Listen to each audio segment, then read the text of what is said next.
Listo, bueno, el día de hoy vamos a ver algunas pruebas arqueológicas que se han encontrado, digámoslo, en hallazgos reales, ¿no? En Israel.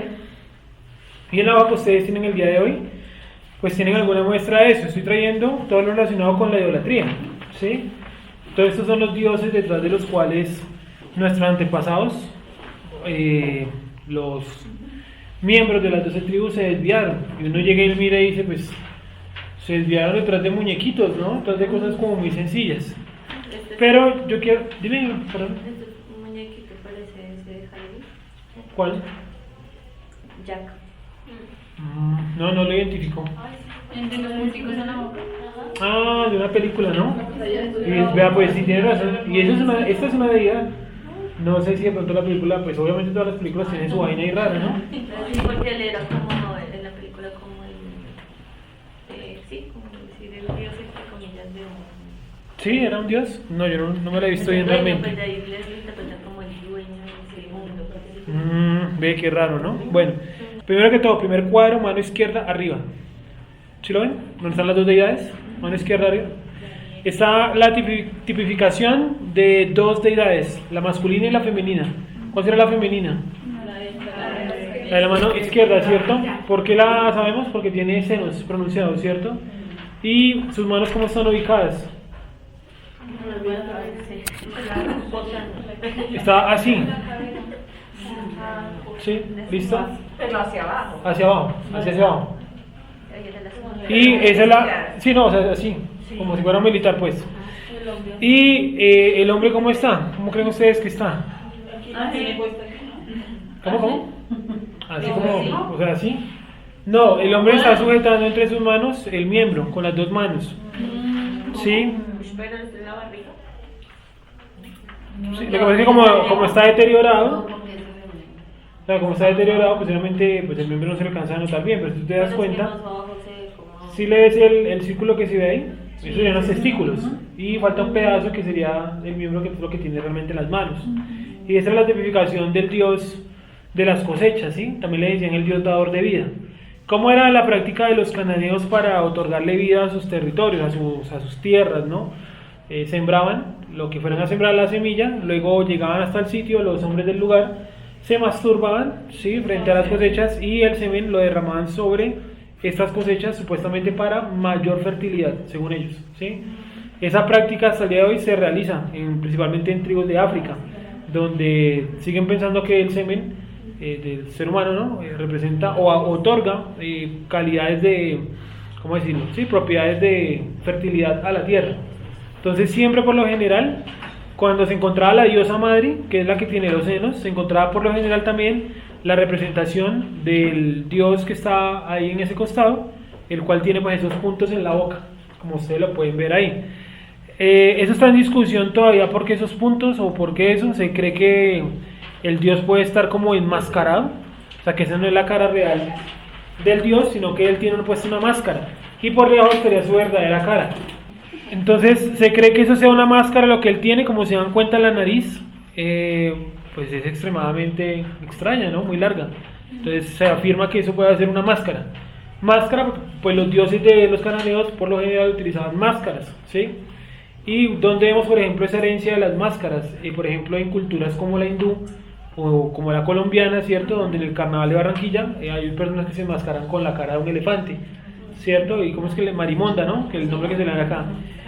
Y yo no sé ese dios realmente qué representa, no me acuerdo en este momento qué dios representa, pero yo sé que en la cultura hindú representa el dios o una diosa, Ganesha, ¿sí? Es Ganesha en la cultura hindú. No sé acá los católicos mezclados con indígenas, acá en Colombia, cómo habrán interpretado pues esa cara, ¿sí? Creo que es algo así muy parecido a Momo, creo, sí, no estoy del todo seguro. Bueno.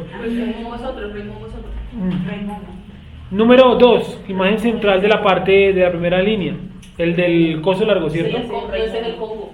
No, ese es el Congo. El Congo es otro, sí, pero él usa ese también. Sí, como un gorro largo, en la mitad. ¿Qué ven ustedes ahí? ¿Qué entienden de esa imagen? La imagen de la mitad, arriba. Sí, una serpiente. ¿Y en qué se está metiendo?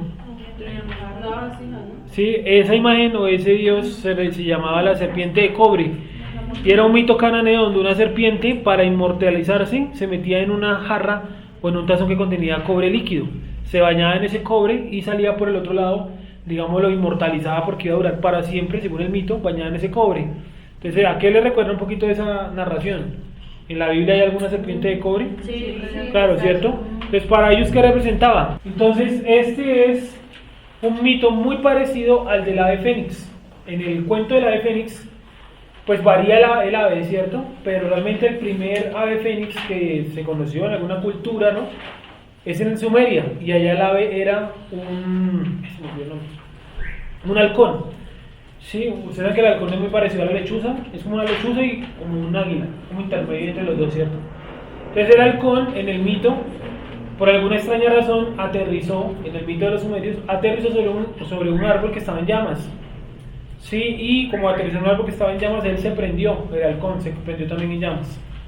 Entonces él va ahí, va volando, ¿cierto? Va volando, y finalmente cae en el piso entre sus propias cenizas. Entonces, como cae entre sus propias cenizas, se deshace, y de sus cenizas él se vuelve a rearmar y se reconstruye ahora muchísimo más fuerte, ¿sí? Llamado el ave fénix.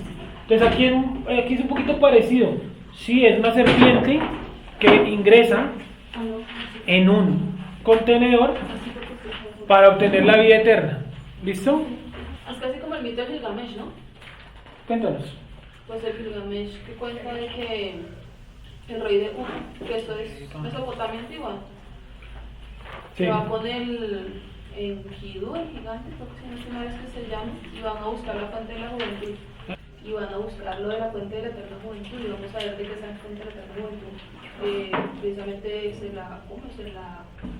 la agarra es una serpiente, y por eso se empieza a regenerar también. Entonces que la serpiente dicen que puede cambiar de piel. Es muy parecido. Entonces todos esos mitos tienen un origen en común. Alguien que está buscando la inmortalidad y la logra en un evento milagroso con un producto sobrenatural. En este caso sería el cobre, que para ellos era un producto prácticamente sobrenatural porque las armas estaban hechas de metales muy malos. Entonces usted tener un arma de cobre pues le daba, digamos, cierta ventaja en la guerra. Entonces usted bañar una serpiente en cobre, pues obviamente la imagen número 2 que vemos ahí, pues era muy importante. De estos contenedores o vasijas han encontrado muchísimos. A mí lo que me impresiona es cómo hicieron ellos para tallar esa serpiente ahí, ¿cierto? Muy habilidosos realmente para tallar o para elaborar cosas en cerámica, porque esto es cerámica. Sí, esto no es netamente barro ni piedra, es cerámica. Entonces, al ser cerámica dificulta muchísimo la labor de orfebrería, sí, la labor de artesanía. Interesante, ¿no? Tercero, es decir, el número 3 acá, arriba, primera línea. Esa es esta la encontraron en Jericó, esta de acá. Y se cree, ¿sí? Se cree que es la copa o el contenedor de alguna persona de gran importancia en Jericó. Es decir, esta copa fue tallada para alguien de gran importancia. Entonces perteneció alguna vez a alguien de la realeza, esta copa que está acá, encontrada en las ruinas de Jericó. Es decir, que la última persona que la utilizó, lo más probable es que haya caído bajo la espada de Josué, ¿no? Y nuestros hermanos en aquella época, que pues ya sabemos que conquistaron Jericó. Entonces, si quieren escribir por ahí en el cuaderno, escriban 3. Copa ritual de Jericó. Y coloquen entre paréntesis, eso es de la realeza, ¿vale? La realeza. Perteneció a la realeza, lo que encontramos ahí tallado. Encontrada, como les digo, en la ciudad de Jericó, en las ruinas, donde tenían la costumbre de deformarse el cráneo. Al día de hoy, ¿ustedes creen que hay gente que se deforma el cráneo? ¿Se han visto documentales por ahí en África? Que una vez nace el niño, ¿no? O la niña, le aprietan con tablas o con una venda muy apretada. Y conforme va creciendo, le van apretando más, hasta que finalmente el cráneo pues se va alargando. Y muchos de ellos sufren, por ejemplo, que las cuencas de los ojos pues se les saltan, ¿sí? De tanta presión que le colocan en la cabeza. Entonces ustedes la pueden buscar, y también las mujeres que se albergan el cuello, ¿no? Son prácticas muy extrañas que se mantienen. ¿Esto acá o lo del cráneo? Lo del cuello sí es belleza. Entre más largo, es más probable que consiga un novio de más alta rango, ¿no? O sea, más... Pero en China también no es que los zapatos entre más pequeños pies se ponían, ¿se acuerdan? En Japón, las geishas, que ellas se hacían para que el zapato fuera más angosto en la punta y más curvo hacia atrás, se hacían una incisión, o sea, este es el pie, ¿no? Se hacía una incisión en el dedo gordo, con el de al lado. Y lo que hacían era montar este dedo al máximo encima del otro. y se colocaban zapatos hasta 4 o 5 tallas menor de lo que eran. Entonces después de caminar mucho tiempo, pues quedaban con los pies así deformados hacia arriba y caminaban como si fueran pingüinos. Sí. Eso es japonés y eso se practicó hasta el siglo XIX. La última geisha murió antes de la Segunda Guerra Mundial, o sea, estamos hablando de hace 80 años. Pero en China también hacían eso. ¿También? Cuando las realezas se ponían, se vendaban los pies, y entre más pequeños era mucho más simpático, más estético, por decirlo más así. estético, vale, eso no lo sabía, en China no lo sabía. Sí, sí. Vale. No, yo pensé que eran las geishas en Japón. Entonces tenemos aquí esto y se cree que en Jericó, porque en Jericó pues no hay mayores restos, ¿sí? Han encontrado, se cree por las formas que han encontrado que la gente se deformaba la cabeza. ¿Por qué se deformaba la cabeza? La gente de Jericó y de esa zona del planeta. Yo no sé hoy en día por qué lo harán, pero por ejemplo en la cultura inca, en la cultura maya y en esta cultura, la cultura sumeria, la cultura cananea, babilonia, lo que sea, se deformaba la cabeza porque siempre estuvo el mito que había unos visitantes del cielo dotados con una gran inteligencia, los cuales tenían el cráneo alargado. Entonces, si ustedes ven la corona de los faraones, ¿se han visto que es alargada? Como si escondiera una cabeza muy alargada por debajo. Entonces hace referencia a eso. No todos los egipcios se deformaban la cabeza, pero los faraones sí utilizaban ese gorro como si estuvieran ocultando una cabeza, como los antiguos sabios que ellos llamaban. Personas que habían venido del cielo con gran sabiduría, con la cabeza deforme. Entonces tenían esta costumbre de deformarse la cabeza, como lo pueden verse ahí. Y pues no se sabe si esto representaba a algún dios o a la persona de la realeza a la que perteneció. ¿Vale? Luego viene el número 4, ¿cierto? Donde encontramos 5 estatuillas. La más grande de todas, ¿cierto? La central es la estatua de bolsillo, o sea, para cargar, de acera. ¿Sí la ven? De acera. La imagen número 4, miren acá cómo están organizados.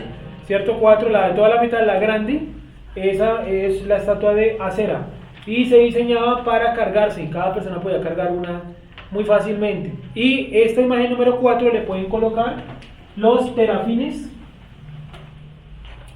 de Canaán, que eran un montón de dioses de pequeña estatura, como las vírgenes que sacan hoy, ¿no? Que es de todos los tamaños. Uno es un taxi, es normal, ¿no? Que el taxista tenga una virgen ahí, una colgando, ¿cierto? Meciéndose ahí con el viento, en fin. Entonces ahí podemos ver la representación de estos dioses. Realmente lo que yo sé pues de esculturas y eso, pues me da solamente para saber que esta es acera. Las de los dos costados no sé cuáles serán, no las identifico, no les cojo como el patrón. Sí sé que son todas mujeres, ¿cierto? Son todas diosas madres. Miren por ejemplo la primera a mano izquierda, ¿sí ven que tiene unos senos ahí? Y miren por ejemplo la última, tiene el cabello largo y como una especie de traje, como si fuera una especie de falda. La última, pero no sé realmente cuáles diosas serán. Reconozco la primera, ¿sí? Y esta diosa, si ustedes se dan cuenta y acercan bien la vista a la de la mitad, se dan cuenta que los labios son bastante gruesos. ¿Sí se dan cuenta? Bueno, resulta que desde aquella época existía la obsesión en los cananeos, todo eso es cananeo, no es hebreo, de agrandarse los labios. Entonces, ¿cómo hacían? Tomaban un recipiente y empezaban, metían la boca, ¿cierto? Hoy también lo hace. Y ahí los pelados lo hacen, ¿sí o no? ¿Para qué? Para ganarse los labios.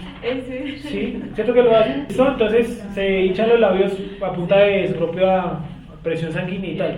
¿Vale? Entonces si ustedes se dan cuenta de hacer que lo ven, dirán que ahí le identifican los labios gruesos, como si estuviera así. ¿Sí? ¿Vale? Luego vamos a la imagen número 5, en la parte de abajo. ¿Sí la ven ahí? La imagen número 5. Encontramos 5 elaboraciones, donde todas son masculinas. Todas son masculinas, o sea, parecen femeninas, tal vez la de la mitad. No, todas son masculinas. Disculpen, pero las 5 dije yo, ¿no? 5 la de abajo. Sí, parece. Ok. Okay, acá.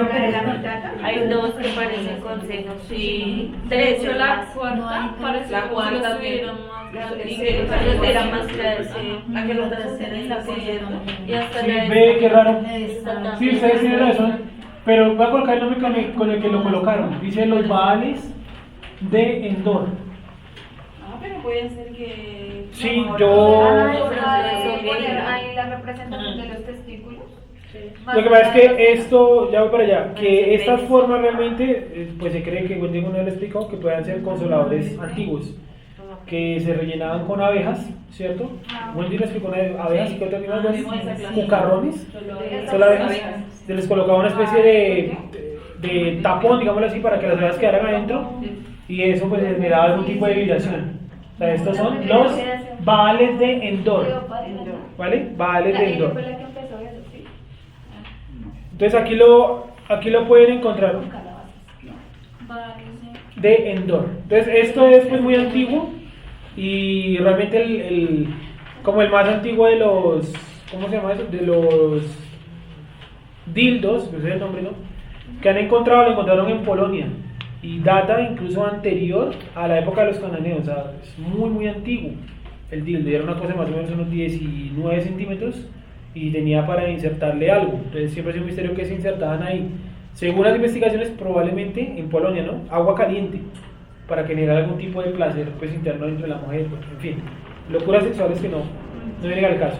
Entonces, estos son, probablemente hayan sido pues dildos, como dice la investigación, y pues ahí los daban como baales, como si fuera la representación de penes. Sí, pero ustedes tienen la razón que hay unos que parece que tuvieran senos. Sí, hay que buscar bien la fuente y leer, porque de pronto esa forma. Bueno. Luego viene la forma o la figurilla número 6, que esa es la diosa principal de los cananeos y recibe el nombre de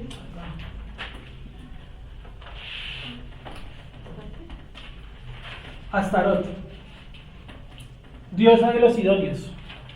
Astarot. Listo, es la número 6, Astarot. Esta estatuilla que ustedes ven ahí es una madre y miren lo que tiene en sus brazos. Un bebé. Sí, o sea, cuando ustedes hablen con un católico o algo así, alguien que cree en la Virgen María, pues aquí está la estatua de que hace 4500 años ya oran a una mujer con un niño en sus brazos. ¿Diosa qué, perdón? Aquí está. Astarot, diosa de los idóneos. Astarot, diosa de los idóneos. ¿Sí? ¿Sí la ven sentada y todo?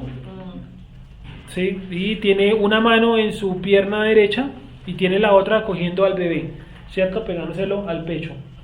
Esto es pues una estructura de, como les digo, Astarot, diosa de los idóneos. Y por último, hay algo muy interesante, fue de las que más me impactó a mí, porque pues yo he leído sobre eso, pero nunca había visto una imagen que materializara lo que había leído, y es la imagen número 7, y es una imagen que tiene mezcla de dos culturas. Primero que todo, la cultura egipcia y la cultura babilonia. Les voy a colocar acá 7 egipcios más babilonios, y eso se llama el león volador. Es que Finge es muy abierto, porque puede ser... No, es que creo que es el nombre. La imagen de la mujer no es como que está embarazada. ¿Embarazada? No, mira que tiene arriba, mira que uno de los pechos, Es más grande que la o sea, lo que uno diría que es un pecho, es realmente la cabeza. El que le está abrazando la cabeza. ¿Sí lo ven? ¿Ya lo vieron? Pues yo creo que ¿Sí lo ven? No. no, es la cabeza está en la cabeza. Esa es la cabeza, la de este lado de la cabeza y la de acá, ¿ya? ¿Listo? Y el punto número... Señora, un momentico, no me dejan oír. León volador. Vamos a la 7. Y es una mezcla de... Es un león volador, no necesariamente una esfinge, o efigie, y es algo egipcio con rasgos babilonios, o al revés, algo babilonio con rasgos egipcios. ¿Dónde le ven ustedes lo egipcio a esa escultura? En la cara. Si leen los ojos, tiene el ojo que todo lo ve, el ojo de Osiris, ¿sí lo ven? Pero la figura de esos cuadritos, esas líneas que tiene las alas, eso es babilonio. Entonces la cabeza es egipcia y el cuerpo es babilonio, ¿vale? Cabeza es egipcia y el cuerpo es babilonio. ¿Sí? ¿Me hice entender hasta ahí? ¿Sí?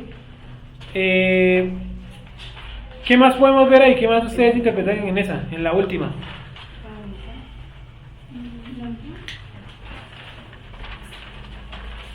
En la última, ¿qué interpretan ustedes? Es una cabeza egipcia, deberíamos dar eso acá también, cabeza egipcia con un cuerpo babilonio. ¿Listo? La número 7, ¿vale? Ahora, ¿dónde encontraron todo esto? En toda la parte central de Israel, desde la llanura de Jericó hasta el océano, ese es el Mediterráneo, hasta el mar Mediterráneo, ¿vale? Desde la llanura de Jericó, o sea, donde va el río Jordán, hasta allá, han podido explorar todo eso, que eso hace parte del Estado de Israel. Desafortunadamente en Israel hay muchos hallazgos arqueológicos, pero muchos ni siquiera se pueden investigar porque ahí está la autoridad musulmana que también tiene parte administrativa, ¿no?, de la región. Entonces es difícil a veces usted explorar sitios donde la arqueología va a decir aquí vivieron los hebreos, los musulmanes no van a dejar eso porque les van a quitar la tierra que ellos pretenden como de ellos, ¿sí? Entonces realmente estos son zonas administradas por Israel y todo este archivo que está acá, pues que es muy poco en comparación a lo que tiene la obra que les dije, está todo o todo pertenece a la Universidad Hebrea de Jerusalén. Todo esto es de la Universidad Hebrea de Jerusalén. Entonces anoten ahí la fuente, archivo fotográfico Universidad Hebrea de Jerusalén. Y lo que tienen ahí es gigantesco, ¿sí? Yo por aquí traje un libro que es como de la misma, como es una investigación muy parecida a la otra. Pero en la otra, por ejemplo, tenía fotos del paleohebreo. Voy a ver si después lo consigo y lo traigo. Fotos de paleohebreo mezclado con hebreo. O sea, como en esa transición que Gonza nos ha contado, ¿cierto? ¿Cómo fue esa transición? De paleohebreo con el cuadrático. Y luego escritos totalmente con el cuadrático. ¿Sí? O con el hebreo bíblico que le llamamos. ¿Alguien tiene alguna pregunta? ¿No? Jerusalén, Universidad Hebrea de Jerusalén. Entonces, este libro, si quieren anoten el nombre, que es muy bueno también, se llama, para que creo que está en PDF, realmente no lo sé. Dice La arqueología del antiguo Israel. La arqueología del antiguo Israel. ¿Y quién lo escribió? Lo escribió Amnon Ben Tor. Y bueno, tiene por ejemplo aquí un registro fotográfico muy interesante. Por ejemplo esto, de vasijas con representaciones que han encontrado en Megiddo. Saben que Megiddo es muy mencionado en la Biblia, ¿no? Entonces estas representaciones narran, por ejemplo, hay una, no me acuerdo si es esta, que narra aparentemente la historia de Sansón. Entonces a veces nosotros pensamos que la gente se heredaba el conocimiento netamente con los escritos o con la parte oral. Y sí, bueno, eso puede ser el 90%.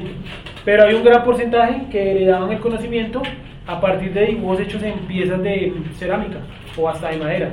Entonces no estoy seguro que esta sea, creo que no, pero a ver qué dice acá abajo. Amnon Bentor. Amnon Bentor, sí, lo que está acá, ese es el autor. No, esta no es la de, o no parece la que fuera la de Sansón, habrá que leer bien, pero, en fin. Voy a mostrarles otra por acá. A ver.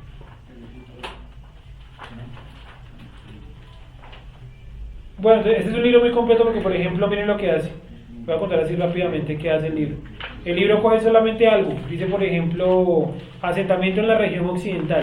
Y empieza. Entonces, por ejemplo, acá define las tumbas, ¿sí? Costumbres de enterramiento, los túmulos, la cerámica, los dólmenes, la técnica de enterramiento, el uso de formas, el uso de la decoración, la etimología, cuencos para enterrar, el uso de cálices a la hora de enterrar, el uso de copas al momento de enterrar, tazas grandes en entierros, jarros para pitorio, los ashcos, las jarras. Hace una descripción, sí, supremamente metódica y pues son tipos que están allá 24/7. Aquí vemos algunos adornos que se colocaban las personas de aquella época, hechos todos como en piedra sin valor, sí, algún tipo de cuarzo o algo así, que lograban abrirle agujeros para colocarse en las orejas y en las narices, y todo eso era muy común en aquella época. Entonces, las imágenes que ustedes tienen ahí fueron los dioses por los cuales nuestros antepasados dejaron, en parte, la Torá y al Dios de Israel. O sea, aquí no están todos, ¿no? Solamente algunos de los que ellos adoraban, y desafortunadamente pues terminamos adorando otros dioses. Y aquí encontramos algunas máscaras que ellos utilizaban en festivales y demás, y esas máscaras que están acá y cráneos se los colocaban también ellos a personas más pequeñas, por ejemplo a niños. Entonces cogían un cráneo de un antepasado, le quitaban la mandíbula y se lo colocaban a un niño o a un menor en la cabeza, ¿sí? Eso era como un parte ritual de los cananeos. Supongo que nuestro pueblo practicó en algún momento algo de esto, normal, ¿cierto? Se contaminaron, igual que cualquiera de nosotros lo hubiera hecho. ¿Listo? Bueno, el libro es bastante interesante y bueno. Entonces, vamos ahora a la escritura. Bueno, había quedado por ahí para que revisáramos unos textos que yo mantengo la posición que para mí son agregados al libro de Josué. ¿Por qué? Porque veo que la narrativa que lleva el libro como que no encajan y dice algo que no concuerda con el final del libro. ¿Cuáles eran los pasajes? Ayúdame a recordar que es que no... 43. Sí. ¿Hasta cuál era? ¿Cómo hasta el 46? Hasta el 45. No concuerda con Jueces 1. Sí. Ese lo vimos. El otro no me acuerdo. Vamos a leer ese primero, Josué 21:43. Léelo, Wendy, por favor. De esta manera dio Hashem a Israel toda la tierra que había jurado dar a sus padres, y la poseyeron y habitaron en ella.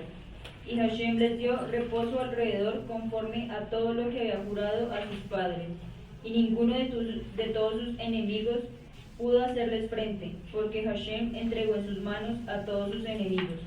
No faltó palabra de todas las buenas promesas que Hashem había hecho a la casa de Israel, todo se cumplió. Listo, eso yo creo que es algo anexo ahí, no encaja mucho con el libro, principalmente porque ahí dice que les dieron paz en todos sus territorios, todos sus alrededores, y por ejemplo el 43 me parece a mí que es el más contradictorio. Dice: de esta manera dio el Eterno a Israel toda la tierra que había prometido dar a sus padres, y la poseyeron y habitaron en ella. Pero si miramos, ya les digo el texto, Génesis 15 y 18. Miren lo que le prometió a Abraham, que fue lo último que mencionamos la vez pasada. Génesis 15 y 18. Sara, ¿cómo dice? En aquel día hizo Hashem un pacto con Abraham diciendo: a tu descendencia daré esta tierra, desde el río de Egipto hasta el río grande, el río Éufrates. Listo. Y yo les pregunto, ¿Josué llegó hasta el río Éufrates conquistando? No llegó hasta el río. De hecho, en el mapa que nosotros tenemos, que es la conquista de Israel, el río Éufrates está ubicado a más de 120 kilómetros de ahí, en la parte norte. Entonces, ¿cómo así que en Josué dice que les dio todo? Entonces, por lo tanto, yo concluyo eso, que en esos textos del 41 al 45 los agregó algún escriba o masoreta que compiló seguro los escritos de Josué y los compiló prácticamente como él quiso, porque vamos al momentico al capítulo número 13, Josué 13:1. Josué 13:1.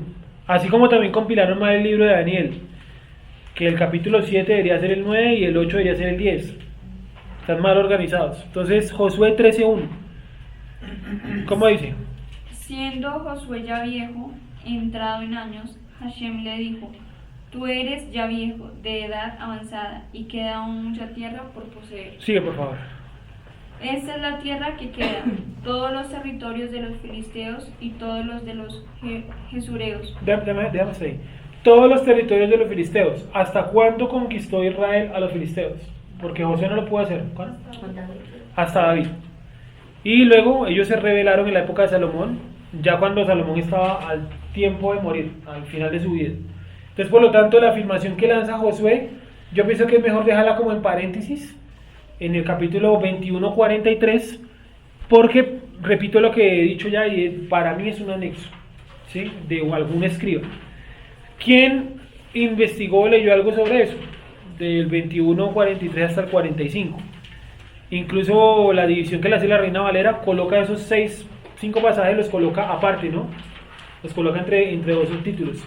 Es muy raro que la Reina Valera coloque esas particiones así como tan seguidas. Y si ustedes leen, por ejemplo, el 21:42, que es de las ciudades de refugio, y leen luego el 22:1, sí tienen concordancia. Lo que no concuerda son 21:43, 44 y 45. Esos 3 versículos están supremamente extraños ahí. Es lo que por lo menos yo observo. Y miremos un momento Ezequiel capítulo número 1, versículo número 1. Quiero mostrarles ahí que la vez pasada creo que cometí un error porque dimos solamente el versículo 1. Y creo que dije que Ezequiel sí empezaba narrando él el libro. Pero luego en el 3 hay un cambio de persona y en el 5 vuelve nuevamente Ezequiel. Miren cómo inicia. Ezequiel 1:1. Vamos a leerlo hasta el 5. No vamos a explicar el tema que está tratando. Quiero que miren los cambios de narración. Sí, cómo va hablando una persona y cómo lo cambia a tercera persona y luego vuelve otra vez a la primera persona. Vamos a leerlo. Ezequiel 1, versículo 1 hasta el versículo número 4. 4 nos puede servir. Leámoslo, Wendy, por favor. Ezequiel 1, del 1 al 4. Aconteció en el año 30, en el mes cuarto, a los 5 días del mes, que estando yo en medio de los cautivos junto al río Quebar, los cielos se abrieron y vi visiones de Elohim. Estando yo, o sea, esa es la narración de Ezequiel. Sigue con el 2. En el 5.º año de la deportación del rey Joaquín, a los 5 días del mes, vino palabra de Hashem al sacerdote Ezequiel, hijo de Buzi, en la tierra de los caldeos junto al río Quebar. Vino allí sobre él la mano de Hashem. Lo cambió a tercera persona. ¿Hicieron el cambiazo? Y miren que el versículo número 2, no, el versículo número 3 dice la misma información que el primero, pero contado por otra persona. O sea, en el primero él dice, yo estoy parado junto al río Quebar. Y el tercero dice, estando Ezequiel parado junto al río Quebar. ¿Sí lo vieron? Miren el cuarto. Y miré, y he aquí venía del norte un viento tempestuoso. Esta es la narración nuevamente de quién? De Ezequiel.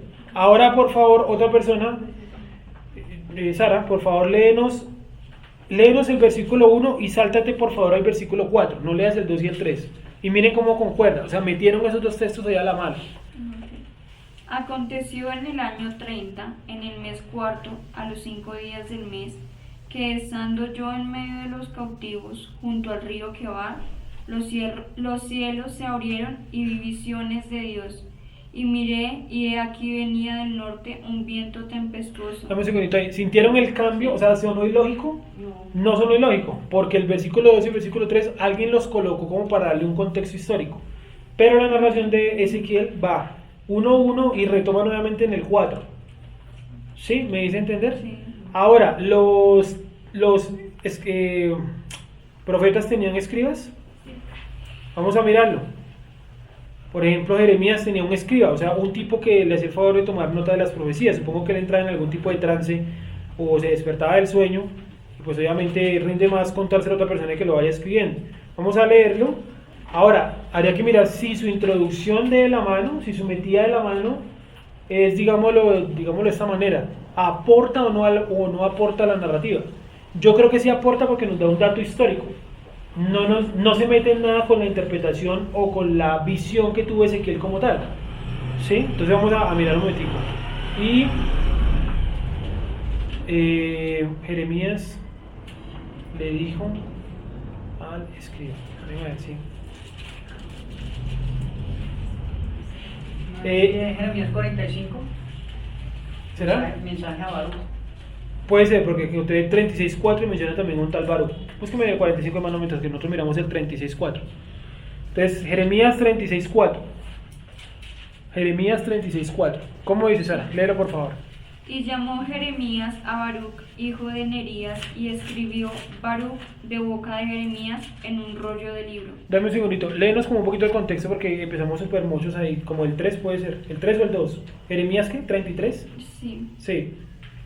O desde el 1. Aconteció en el cuarto año de Joacim, hijo de Josías. Perdón, es Jeremías 36, 36.3. Ya. ¿Desde el 3?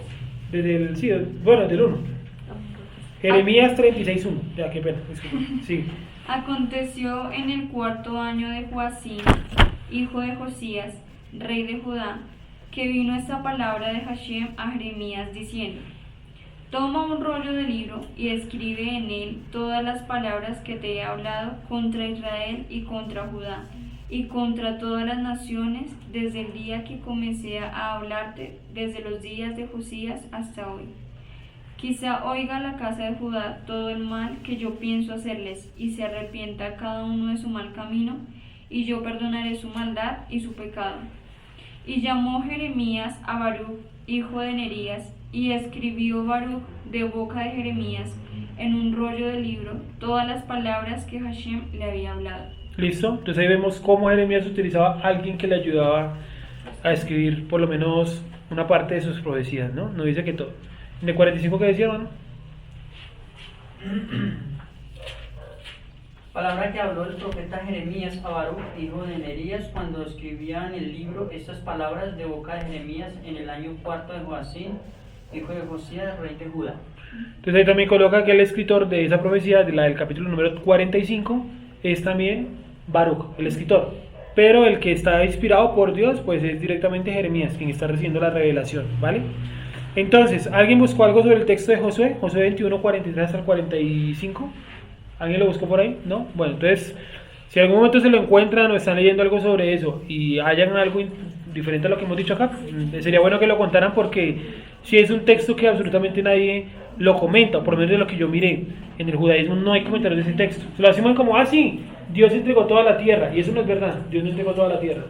De hecho, el capítulo 13 lo dice, aún queda mucha tierra por conquistar y tú ya eres viejo y metido en años, ¿sí? Wendy, por favor, ahora, y todos vamos a Josué 13:1.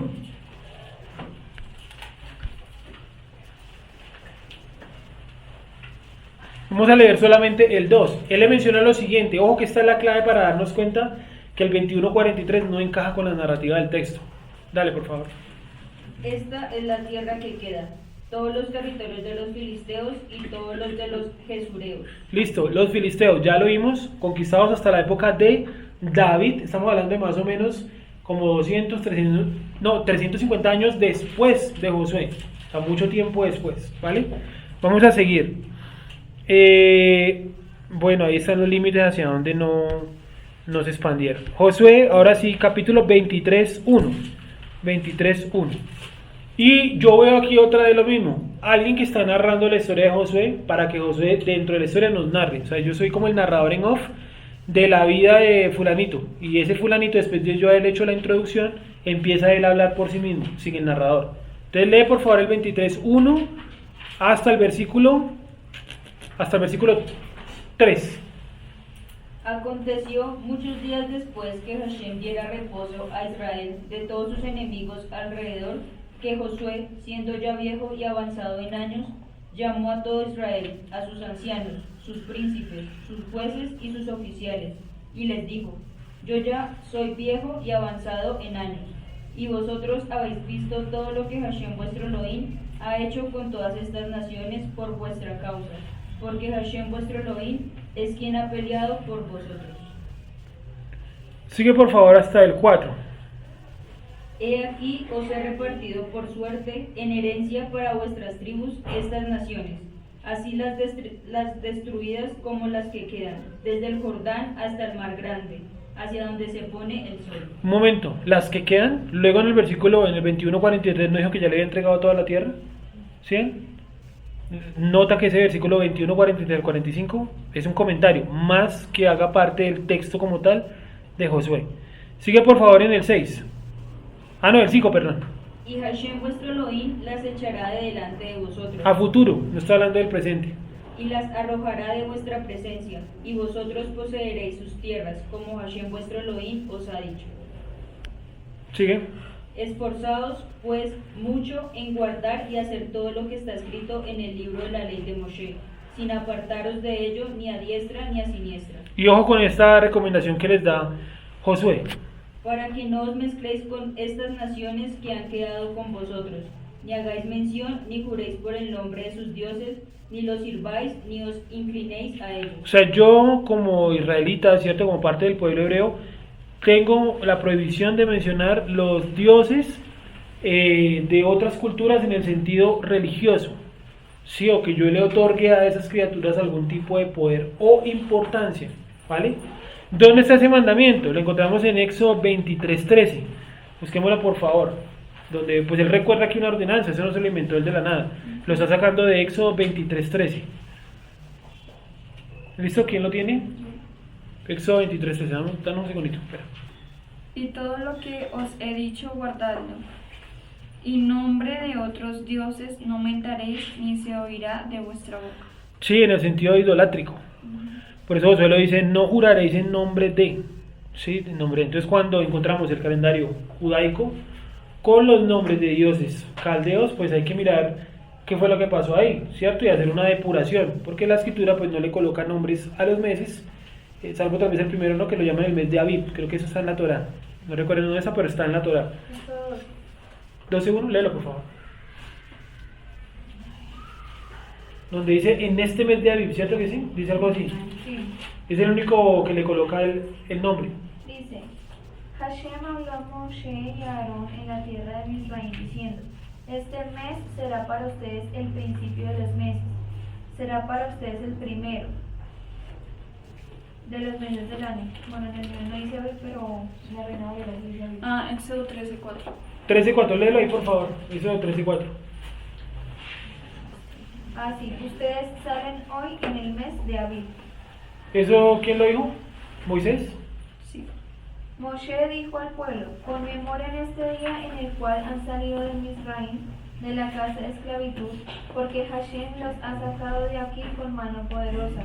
Por eso no comerán nada que tenga levadura, Ustedes salen hoy en el mes de Aviv. Bueno, eso lo hicimos, hay que analizarlo bien porque lo dice, pensé que lo decía el Eterno. Bueno, sigamos que no tengo ahí como para... Espiga. ¿Cómo, Camilo? Aviv significa espiga. Sí, también algunos lo dan como primavera. ¿Explica qué más? Espigada, grano. ¿Ya? ¿Listo? Bueno, vamos a seguir. Dice, un varón de vosotros... sí, Josué, perdón. Josué, volvamos a Josué, capítulo 23, versículo 8. Esto ya es como la despedida de Josué. Y yo la leí en comparación con la de Moisés, y tiene algunas cosas muy parecidas. Se nota que Josué estuvo muy ligado a Moisés, tanto que las expresiones y todo que utilizan en la despedida son muy parecidas, no iguales, pero son muy parecidas. De todas maneras hay un punto donde dice Josué, siervo, ¿no? Lo cataloga como siervo. ¿De quién? De Moisés. Josué, siervo de Moisés. ¿Listo? Wendy, por favor, léenos del 8 hasta el 11. Mas a Hashem vuestro Elohim seguiréis como habéis hecho hasta hoy, pues ha arrojado Hashem de delante de vosotros grandes y fuertes naciones, y hasta hoy nadie ha podido resistir delante de vuestro rostro.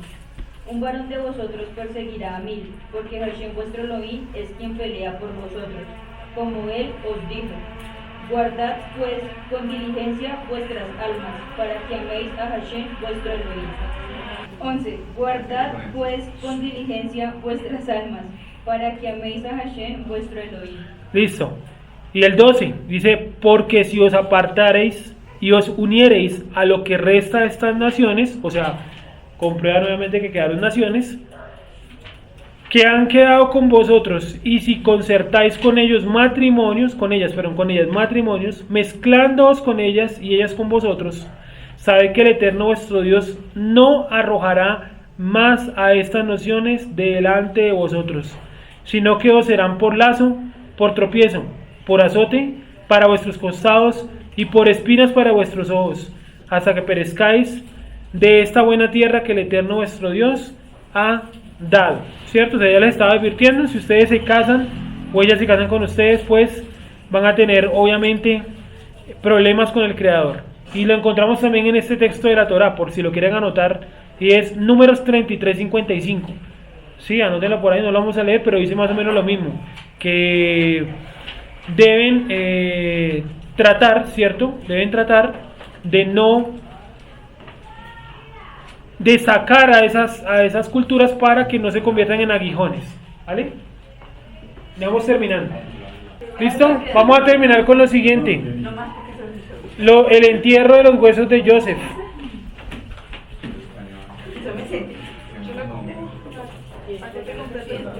Capítulo 24, versículo 32. 24-32, por favor.